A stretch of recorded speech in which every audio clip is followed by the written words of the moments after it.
স্টিলের বাটিতে গ্যাসের চুলায় দারুণ স্বাদে লোভনীয় পাউরুটির রেসিপি। নমস্কার বন্ধুরা, আমি সুষমা, আমার চ্যানেলে আপনাদের সকলকে স্বাগত।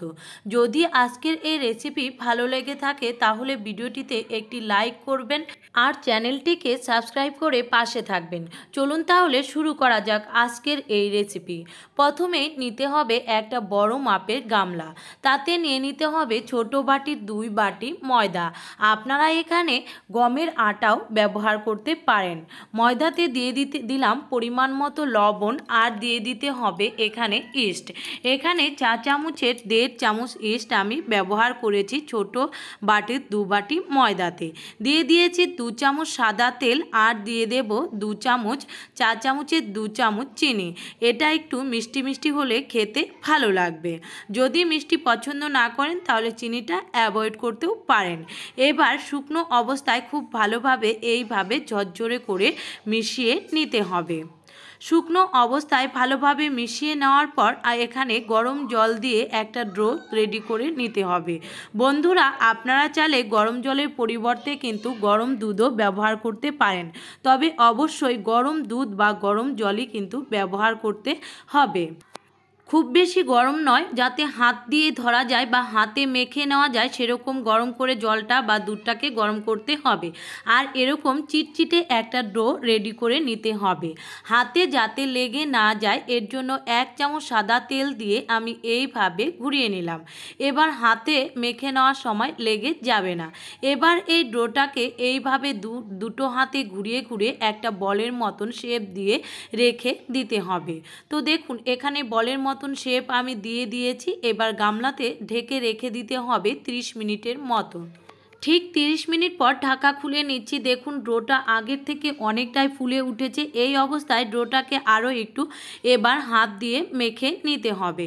তো এইভাবে হাত দিয়ে মেখে নেওয়ার পর এই ডো থেকে অল্প অল্প করে ডো নিয়ে আমি লেচি কেটে নেব।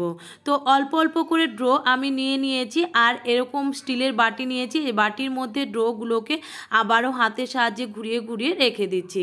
অবশ্যই কিন্তু স্টিলের বাটিতে তেল মাখিয়ে নিতে হবে।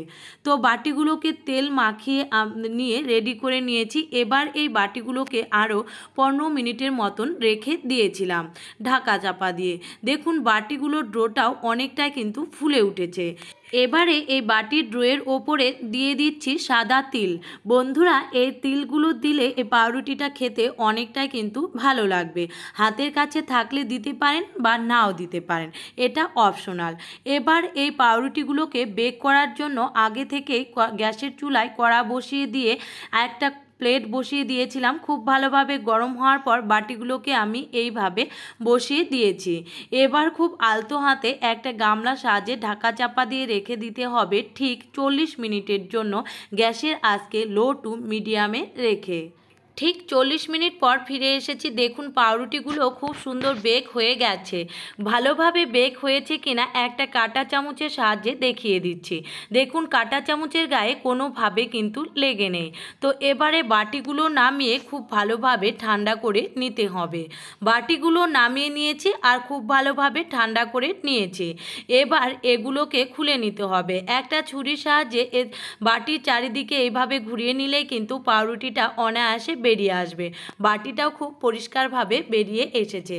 সবকটা পাউরুটি আমি এবার নামিয়ে নিয়েছি। এবার একটা পাউরুটি আপনাদের কেটে দেখাচ্ছি। দেখুন কতটা জালিদার আর নরম তুলতুলে। তাহলে বন্ধুরা, খুব সহজ পদ্ধতিতে বাড়িতে স্টিলের বাটিতে গ্যাসের চুলায় তৈরি করে নেওয়া যায় নরম তুলতুলে স্পঞ্জি পাউরুটি। একবার হলেও বাড়িতে বানিয়ে দেখবেন, বাচ্চা থেকে বড় সবাই খুব বেশি পছন্দ করবে। যদি ভালো লেগে থাকে কমেন্ট করতে ভুলবেন না আর ভিডিওটি বেশি বেশি করে শেয়ার করে দেবে। ফেসবুক থেকে দেখে থাকলে প্রোফাইলটিকে ফলো করে দেবেন। তবে আজ আসি, দেখা হচ্ছে পরবর্তী কোনো রেসিপিতে। টাটা।